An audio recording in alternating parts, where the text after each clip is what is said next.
사도행전 13장 4절 5절입니다.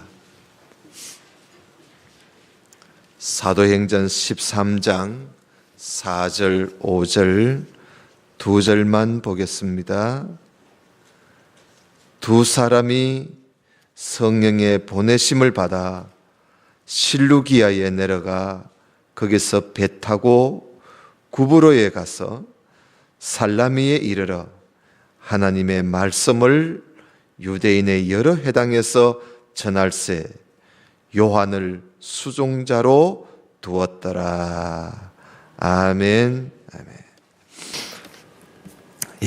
오늘은 제 바울의 1차 선교 여행을 우리가 보겠습니다. 먼저 지도를 하나 보겠습니다. 지도를 하나 띄워주세요. 지도 보지요? 보이지요? 지도인데 우리가 오늘 낮에 보았던 이 안디옥이라는 곳이 바로 예루살렘 위쪽에 안디옥이 있습니다. 이 안디옥에서부터 바울이 사도 바나바하고 바울이 출발을 해서 이제 1차 선교 여행을 다녀오게 됩니다. 이 안디옥이라는 지방이 참으로 중요하다 그랬죠. 안디옥 지방이.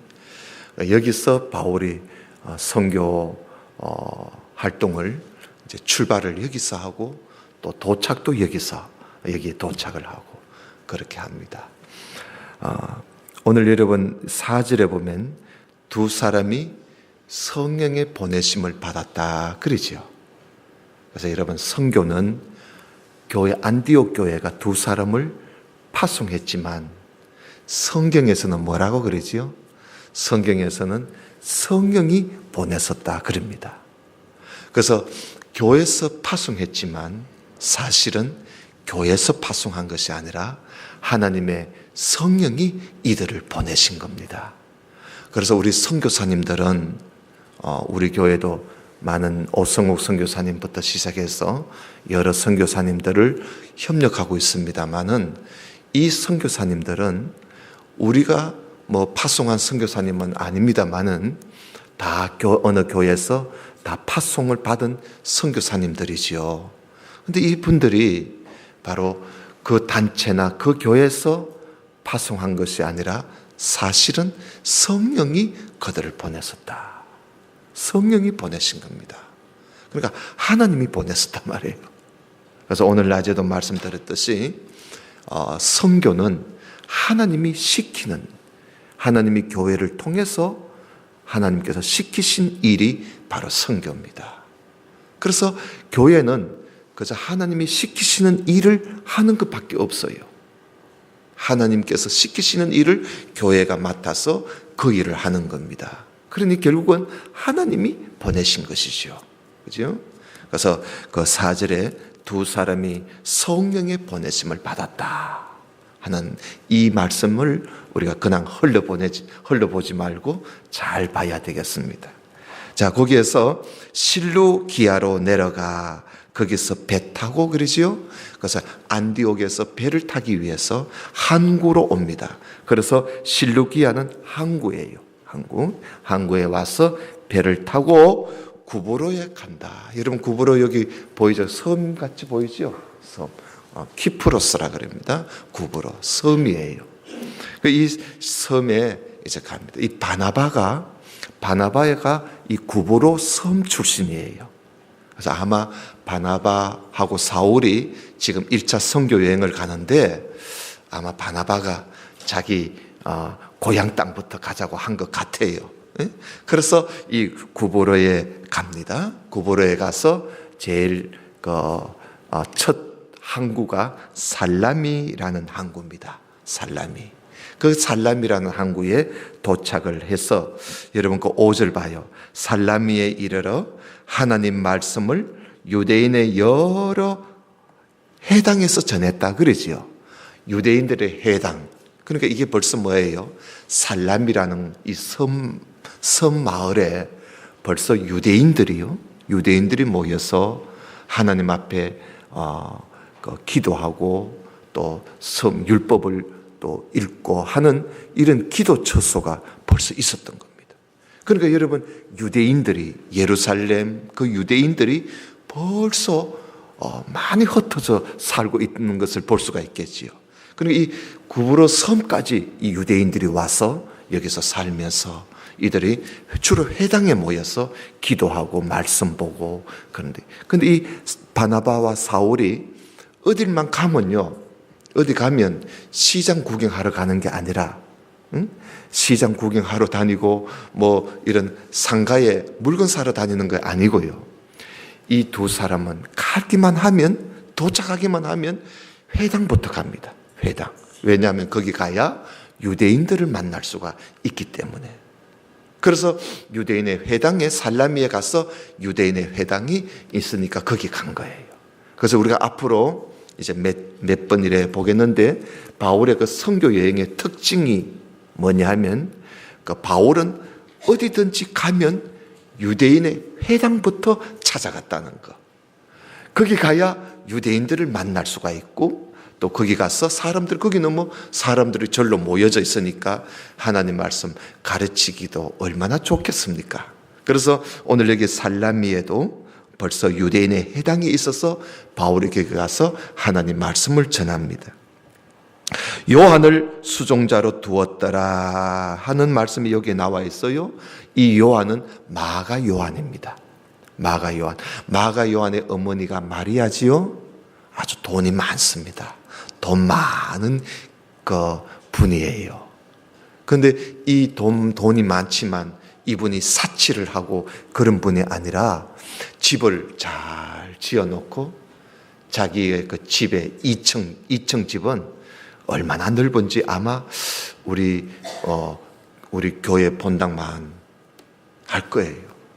이런 널찍한 이 2층을 지어놓고요, 그 2층에다가 온 그 교회 성도들이 와서 거기서 기도하고 예배하는 처소로 그렇게 제공을 합니다. 그 사람이 바로 마가 요한의 어머니예요. 그러니까 예수님의 그 제자들과 그 많은 사람들이 그저 마가 요한의 집에서 거기서 기도하고 그렇게 했던 거예요. 거기서 성령도 오순절날 성령이 그 집에 임하게 된 겁니다.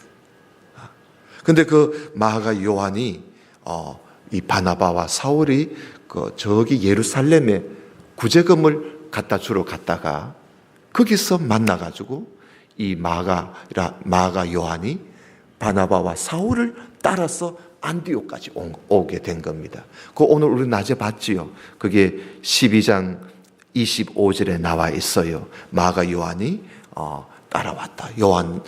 마가라는 요한을 데리고 안디옥에 왔는데, 그 안디옥이 오분 바나바하고 사울이 1차 선교 여행을 가는데 이 요한이 따라온 겁니다. 그래서 수종자로 두었더라. 6절 봅니다. 온 섬 가운데로, 그러니까 구브로 섬을 쭉 다니는 거예요. 온 섬을 지나서 바보는 이 구브로 섬의 제일 또 끝입니다. 그죠? 제일 끝 바보. 파포스라 그럽니다. 파포스라는 이 제일 끝 항구에까지 쭉 오면서 복음을 전했던 것이죠. 바보에 이르러 거기서 여러분 6절에 보면 바예수라 하는 유대인이 있는데요. 유대인이 있겠지요? 유대인이 있는데 여기에 거짓 선지자가 있어요. 이 바예수가 거짓 선지자야. 여러분, 예수는 알겠지요? 하면 아들입니다. 아들. 그러니까 예수의 아들이라 이렇게 아주 이름은 또 좋아. 이름은 좋은데 이 사람이 거짓 선지자예요. 그래서 유대인 거짓 선지자 박수를 만나니, 여러분 박수는 요즘 말하면 무당이야, 무당. 그러니까 이 사람이 아주 무당 점치는 사람이야. 점치는 사람인데 이 사람이 아주 거짓말로 점을 치는 거야. 거짓말로 예언을 하고 거짓말로 점을 치는 이런 사람을 이 파포스라는 곳에서 만나게 된 겁니다. 만났는데 7절 봐요. 그가 총독, 그러니까 구브로 섬의 총독이 서기오 바울인데, 구브로 총독의 그 섬의 서기오 바울과 함께 있으니, 이 거짓 선지자가요. 그런데 이 서기오 바울 총독이 참 지혜 있는 사람이라 그래요. 왜 지혜 있느냐? 이 바나바와 사울을 자기 총독 집으로 불러서 하나님 말씀을 들으려고 애를 씁니다. 그러니까 여러분, 성경을 우리가 읽어보면 지혜로운 사람은 누구냐? 그저 하나님 말씀을 듣고자 하는 사람. 그게 지혜로운 사람이에요. 오늘 여러분 여기 앉아서 예배 드리러 오셨습니다. 여러분, 오늘 우리가 뭐 사람 만나러 온 거 아니잖아요. 말씀 들으러 왔잖아요. 그러니까 우리 성경적으로 말하면 바로 우리들이 참 지혜 있는 사람이에요. 이 시간에 텔레비 안 보고, 그죠? 와서 말씀 듣는 이 지혜로운 사람이지요. 그래서 서기오 바울이 바나바와 사울을 자기 총독집으로 불러서 하나님 말씀을 들으려고 했는데, 그걸 가지고 성경은 이 서기오 바울은 지혜 있는 사람이다 그러잖아요. 그런데 여러분 보세요. 8절에 이 박수가요, 이 박수, 엘루마라는 뜻은 박수라는 뜻이에요. 이 박수, 그러니까 거짓 선지자 바예수라고 하는 이 거짓 선지자 박수가 저희를 대적하여 총독으로 믿지 못하게 힘쓴다 그러지요. 저희는 누굽니까? 그 바나바와 사울을 자꾸 대적해서 서기오 바울 총독을 못 만나도록, 그들에게 가서 말씀을 못 전하도록 자꾸 방해를 치기는 거예요. 중간에 서서. 이게 참 총독 집에 이 거짓 선지자가 떡 있어서 총독이 좀 그 바나바와 사울을 자기 집으로 부르면 이 거짓 선지자가 나와가지고 자꾸 그 못 오게 만들고, 그 서기오 바울 총독을 못 만나게 만들고 자꾸 이렇게 방해를 한단 말이에요. 그러니까 사울이요, 좀 화가 났어요. 여러분 그렇지 않겠어요?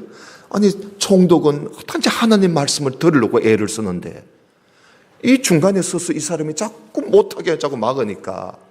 그래서 여러분 9절에 바울이라고 하는 사울이 이제 처음 나옵니다. 바울이라는 이름이. 여러분, 사울이라는 이름은요, 히브리어로 사울이라는 이름입니다. 원래 이 사울이라는 이름 뜻은 하나님께 기도한다, 하나님께 구한다, 이런 뜻이 사울의 뜻입니다. 사울. 근데 이 사울이 자기 이름을 바꿨어요. 자기 이름이 히브리 이름이니까 로마 이름으로 바꿨습니다. 왜냐하면 바울은 어릴 적부터 로마의 시민권을 가지고 있어요. 유대인이면서도 시민권을 가지고, 태어날 때부터 그 로마의 시민권을 가지고 있기 때문에, 그래서 이 사울이 자기 이름을 로마 이름으로 바꿉니다. 로마 이름으로 바꿀 때 이름을 바울이라고 이름을 바꾼 거예요. 근데 바울이라는 이름 뜻은 뭐냐 하면 작다라는 뜻이에요. 작다, 부족하다, 작다. 그래서 아마 이 사울이 예수님을 만나고 그가 선교 여행을 하면서 이제 자기는 선교사로서 이방인들에게 복음을 전하기 위해서 이방인들을 좀 가깝게 할 수 있는, 이방인들에게 쉽게 접견하기 위해서 자기는 히브리 이름을 로마 이름으로 바꾼 것 같아요. 근데 이 로마 이름으로 바꿀 때 이름을 나 위대한 자야 이렇게 이름을 안 바꾸고 나는 작은 자다, 나는 작은 자다 하는 그런 참 이름 자체가 얼마나 겸손해요. 나는 작은 자다. 그렇게 이름을 바울이라고 이름을 바꾸어서 그가 나가는데요. 그래서 오늘 여기 9절에 바울이라고 하는 사울이, 이 거짓 선지자가 자꾸 자기들을 대적하고 서기오 바울 총독을 못 만나게 하니까 바울이 성령이 충만해서 바울이요, 그 바예수 거짓 선지자를 아주 똑똑하게 주목해서 보면서 아주 바울이요 무섭게 야단을 칩니다. 여러분, 바울의 그 야단치는 거 한번 볼까요? 바울이 그동안 입 다물고 있었어요. 그죠? 우리가 그동안 쭉 읽을 때 바울이 하는 말 별로 없었잖아요. 근데 오늘 바울의 그 음성을 한번 들어보세요. 여러분 그 10절 봐요. 가로되 모든 계계와 악행이 가득한 자요, 마귀의 자식이요, 모든 의의 원수요, 주의 바른 길을 굽게 하기를 거치지 아니하겠느냐. 아유, 바울이 말이죠. 이때 바울의 나이가 한 40살쯤 됩니다. 이 바울이 이 바예수 거짓 선지자가 자꾸 한 사람은 하나님 말씀 들으려고 애를 쓰는데 그걸 자꾸 못 듣게 하니까 바울이 그 거짓 선지자를 보고 아주 그 바라보면서 말이지요. 모든 계계와 악행이 가득, 그 거짓말을 하는 자라고 말이죠. 그리고 마귀의 자식이라. 여러분 이런 말 하기가 힘들잖아요. 남을 보고 마귀의 자식이다 이러면 그 당장 싸움이 벌어질 겁니다. 근데 바울이요 얼마나 강한지 성령 충만함을 받고 그렇게 아주 직설적으로 말을 합니다. 이 모든 계계와 악행이 가득한 자요, 마귀의 자식이요, 모든 의의 이 원수 덩어리야. 그러는 거예요. 그러면서 주님의 그 바른 길을 굽게 하기를 멈추지 아니하겠느냐 하면서 바울의 호통을 칩니다. 여러분 바나바는 착한 사람이라 그랬지요. 바나바는 착한 사람이라. 그래서 바나바는 그저 위로하고 권면하고 이런 반면에 바울은 비진리로 거짓으로 하면 거침없이 쏟아내는 사람이 바울입니다. 그러면서 뭐라 그러지요? 11절에 보라, 이제 주의 손이 너 위에 있으니 네가 소경이 되어 얼마 동안 해를 보지 못하리라. 아주 저주까지 해버렸어요. 바예수 거짓 선지자에게 저주까지 했는데 여러분 하나님께서요 속 시원하다 했을 것 같아. 잘한다, 너 잘한다. 아니 바울이 그 말을 떨어지기가 무섭게 어떻게 되지요? 즉시 안개와 어두움이 그 거짓 선지자를 덮어서 그 거짓 선지가 인도할 사람이 없어서 두루 날 좀 인도해 달라고 더듬거리는 그런 일이 벌어지게 되었습니다. 여러분 참 바울 같은 사람이 여기서 이런 능력을 바로 파포스 바보에서 그런 능력을 행했던 겁니다. 그러게 나니까 이제 그 사람이 소경이 되니까 이제 방해를 못 하지요. 그래서 12절에 이에 총독 서기오 바울 총독이 그렇게 된 것을 보고 믿었어요. 믿고 주의 가르치심을, 그러니까 바나바와 바울 통해서 하나님 말씀을 배우고 주님의 그 가르치심을 아주 기이 여겼다. 아주 참 신기하게도 여기고 그리고 아주 소중하게도 여기고 그렇게 아주 말씀을 달게 받았다 하는 그런 말씀이에요. 자, 그 다음에 이제 떠납니다. 바울과 및 동행하는 사람들이 이제 파포에서 배를 타고 이제 밤빌리아 이제 육지 쪽으로 가지요. 육지 쪽으로 가서 밤빌리아 버가라는 곳에 이르렀습니다. 근데 여기 여러분 그 배 타고 구브로에서 배 타고 버가까지 가지 않았겠어요? 배 타고 가는 거예요. 그 버가까지 갔는데 여러분 그 13절 끝에 봐요. 요한은 마가 요한이지요. 수종자로 따라왔던 마가 요한은 저희에게서 떠나 어디로 갔지요? 예루살렘으로 돌아가 버렸어요. 중도에 포기를 한 거야. 이 마가 요한이라는 사람이 따라올 때는 또 어떤 마음으로 따라왔다가 이 구프로 섬을 지나서 저 버가 육지에까지 와가지고는 아이고 나는 막 갈랍니다 하고는 이 버가가 예루살렘 자기 어머니가 있는 곳으로 돌아가 버렸어요. 그 중도 포기한 거지요. 이 마가 요한이 사람은 참 좋은 사람이에요.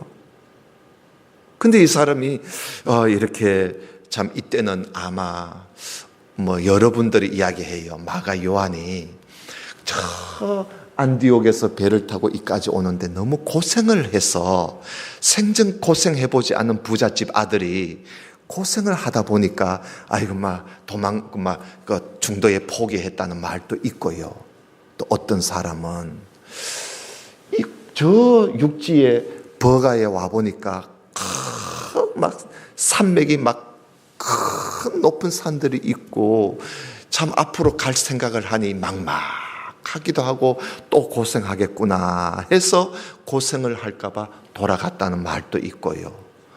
또 한편으로는 이 마가 요한은 유대인이에요. 할례를 받은 유대인이에요. 할례당이라 그러지요. 할례당 유대인인데 이 마가 요한이 할례당 유대인들은요, 그들의 그 신앙은 뭐냐 하면 누구든지 유대인들은 난지 8일 만에 할례를 받았으니까 상관없는데 유대인이 아닌 헬라 사람이 하나님 말씀을 듣고 예수를 믿게 되면 그 헬라 사람들이 유대인이 먼저 되고 예수를 믿어야 구원을 받는다. 유대인들은 이미 할례를 받았으니까 그들은 예수 믿으면 구원받지만 헬라인들은 먼저 유대인이 되고 예수를 믿어야 구원받는다. 그러면 유대인이 되려면 헬라 사람들은 할례를 받아야 된다. 이런 신앙을 가지고 있었습니다. 그게 할례당이거든요. 그런데 바울 선생을 가만 보니까 서기오 바울도 그렇고 다른 헬라 사람들이 예수를 믿으면 할례도 안 하고 세례 줘버리고 막 이런단 말이에요. 할례를 행하고 세례 주고 예수 그 구원 얻어야 되는데 바울은 그런 할례를 귀중하게 여기지 않으니까 이 마가 요한이 우리 그 바울 선생하고 나하고는 신학적으로 안 맞다 하고는 돌아갔다는 이야기도 있습니다. 이 이야기가 제일 신빙성이 있어요. 왜냐하면 나중에 우리가 보겠습니다만은 골로새서에 그런 내용이 조금 나와요. 그래서 하여튼 간에 어떻든지 간에 이 마가 요한이 돌아가 버렸어요. 그래서 바울은 이때요. 바울 선생은 이때 이 마가 요한이 중도에 포기하고 돌아간 것에 대해서 바울 사도는 상당히 속상해했습니다. 나중에요. 이 두 번째 전도 여행을 갈 때 바나바가 이 바나바하고 이 마가 요한은 친척간이거든요. 그래서 이 바나바가 두 번째 전도 여행 갈 때는 바나바가 바울 보고 마가 요한 데리고 가자. 이번에 한 번 더 데리고 가자. 이러니까 바울이 안 된다. 이래요. 안 된다. 아니 중도에 포기한 사람은 안 돼. 그러니까 바나바가 아이고 그러지 말고 데려가자. 안 된다니까. 데려가자. 안 된다니까. 나중에는 그 마가 요한 때문에 바나바하고 바울이요 싸웠어요. 싸워가지고 돌아섰어요. 갈라섰어. 그래서 바나바는 기어코 마가 요한을 데리고 바나바가 마가 요한을 데리고 가고요. 바울은 다른 사람 실로아너를 데리고 바울은 따로 갑니다. 그 따로 딴 살림을 해버려요. 그 정도로 이 마가 요한이 중도에 포기한 것에 대해서 바울은 용납을 하지를 못했던 것이지요. 그러나 나중에 이 마가 요한이 바울 선생을 얼마나 그런데도 바울 선생을 얼마나 따르는지. 그래서 바울 선생이 나중에 순교를 당하기 전에요. 내가 마가 요한을 보고 싶다. 디모데 보고요. 마가 요한을 보고 싶다고. 그를 꼭 좀 데리고 오늘 내 죽기 전에 한번 봤으면 좋겠다고.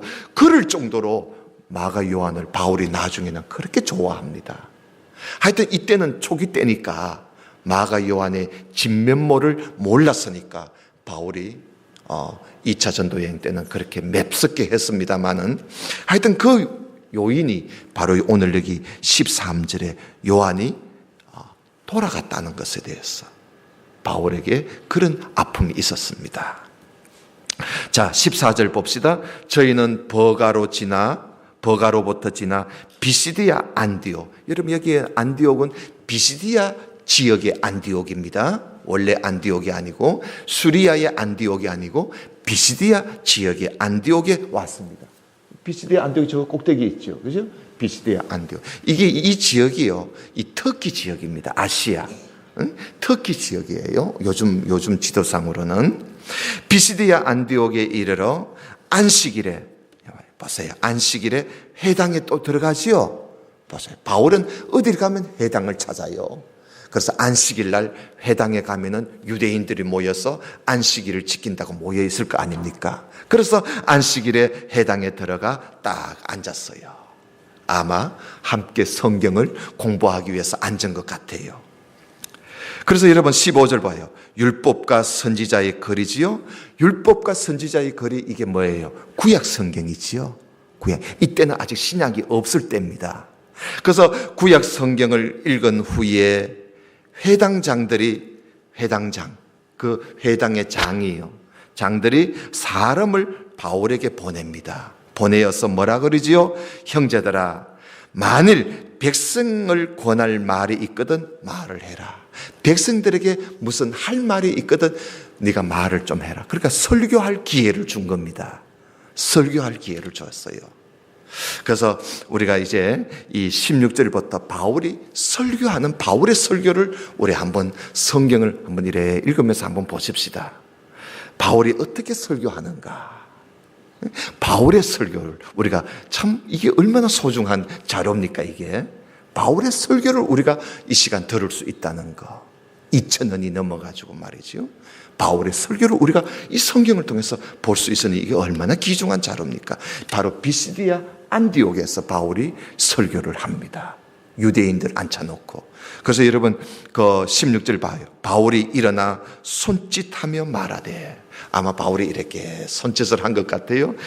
이스라엘 사람들과 하나님을 경외하는 사람들아 들어보십시오 하면서 그렇게 설교를 한 것 같아요. 그 16절 봐요.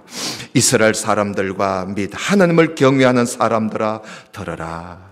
이 이스라엘 백성의 하나님이 우리 조상들을 택하시고 애굽 땅에서 나그네된 그 백성을 높여 큰 권능으로 인도하여 내사, 이 출애굽 이야기지요. 내사 광야에서 약 40년간 저희 소행을 참으시고, 광야 생활을 말하는 겁니다.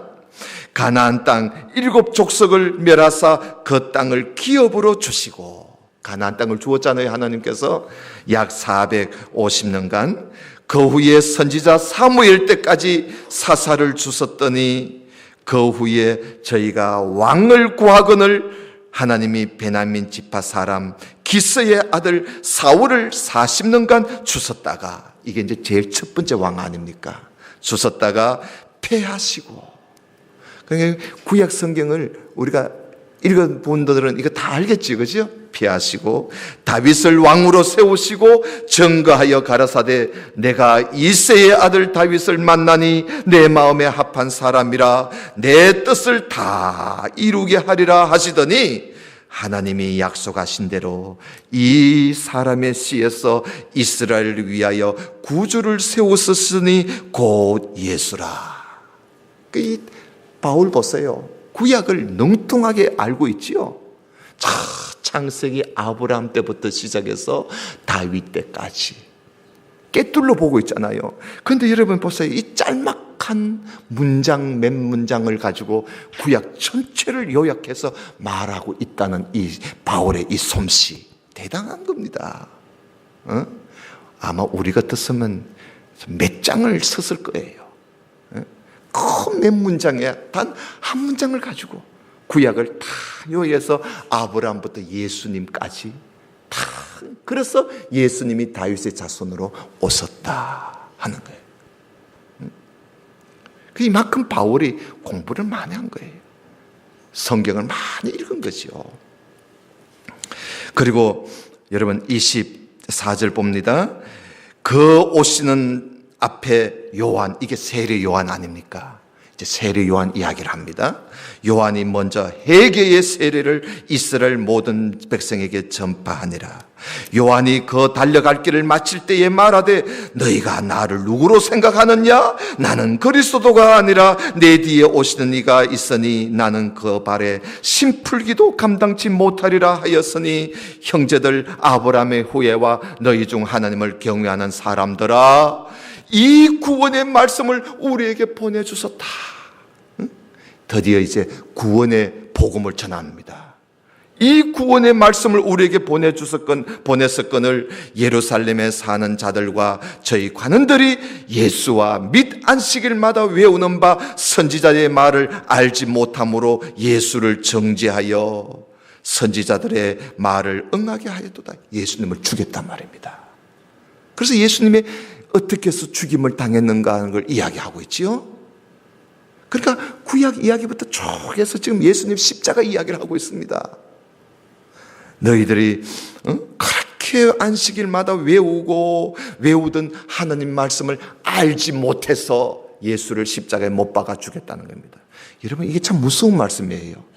성경을 우리가 들어도 알지 못하면 이렇게 무서운 일을 저지를 수가 있는 겁니다. 자, 그 다음에 28절. 죽일 죄를 하나도 찾지 못하였으나 빌라도에게 죽여달라 하였으니 성경이 저를 가리켜 기록한 말씀을 다 응하게 한 것이라. 후에 나무에서 내려다가 무덤에 두었으나 하나님이 죽은 자 가운데서 저를 살리신지라. 갈릴리로부터 예루살렘에 함께 올라간 사람들에게 여러 날 보였었으니 저희가 이제 백성 앞에 그의 증인이라. 예수님의 부활 말씀하고 있는 것이요.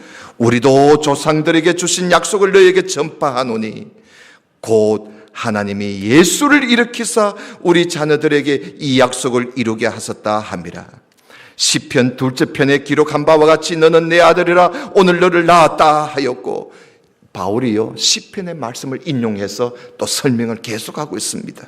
또 하나님께서 죽은 자 가운데서 저를 일으키사 다시 석음을 당하지 않게 하실 것을 가르쳐 가라사대 내가 다윗의 거룩하고 미쁜 은사를 너희에게 주리라 하셨으니 그러므로 또 다른 편에 일러서되 주의 거룩한 자로 석음을 당하지 않게 하시리라 하셨느니라. 시편의 말씀을 가지고 인용해서 설명을 하는 것이지요. 자, 그러면서 36절에 다윗은 당시에 하나님의 뜻을 쫓아 섬기다가 잠들었죠. 그 조상과 함께 묻혀서 석임을 당했지만은 시편에 있는 그 말씀은 바로 다윗을 위한 말씀이 아니라 하나님의 살리신 이는 석임을 당하지 아니하였나니 그러므로 형제들아 너희가 알 것은 하면서 이제 결론을 맺습니다. 그러므로 형제들아 너희들이 알아야 된다. 하나님의 말씀을 바로 알아야 된다는 거예요. 너희들이 알 것은 이 사람을 힘입어 제사함을 너희에게 전하는 이것이며, 이 사람을 힘입어 예수님을 힘입어 너희들이 제사함을 얻는다는 것이지요. 그리고 또 모세의 율법으로 너희가 어렵다 하심을 얻지 못하던 모든 일에도 이 사람을 힘입어 믿는 자마다 어렵다 하심을 얻게 되는 것이니라 하면서 결론이 뭐예요? 예수 그리스도를 힘입어 우리가 제사함을 받고 예수 그리스도를 힘입어 우리가 어렵다 하심을 입게 됩니다 하면서 예수님을 전하는 거예요. 그러면서 바울이 염려하는 말을 40절에 해요. 그런즉 너희 선지자들로 말씀하신 것이 너희에게 미칠까 삼가라 주의해라. 무슨 말입니까? 보라 멸시하는 사람들아 너희는 놀라고 망하라. 내가 너희 때를 당하여 한 일을 행할 것이니 사람이 너희에게 이룰지라도 도무지 믿지 못할 일이니라 하고 말씀을 멸시하면 망하게 된다는 것이요. 그러니 주의하라는 겁니다. 이렇게 해서 이제 바울이 설교를 그렇게 길지 않지요. 그럼 여러분 바울 설교를 한번 들어봐요. 바울의 설교는 구약의 그 아브라함 때부터 예수님까지 그 역사적으로 쭉 풀어서 바울이 설교를 하고 있습니다. 이게 바울의 설교입니다. 바울이 여기서만 그렇게 하느냐? 아니에요. 바울이 어디 다른 데 가서 설교할 때도 이렇게 설교해요. 스데반도 그렇게 설교했지요. 베드로도 그렇게 설교했잖아요. 바울도 그렇게 설교를 하는 겁니다. 그러니까 42절 봐요. 설교가 끝나니까 42절에 저희가 나갈새 사람들이 청하되 다음 안식일에도 또 말씀해 주십시오 하고 또 부탁을 합니다.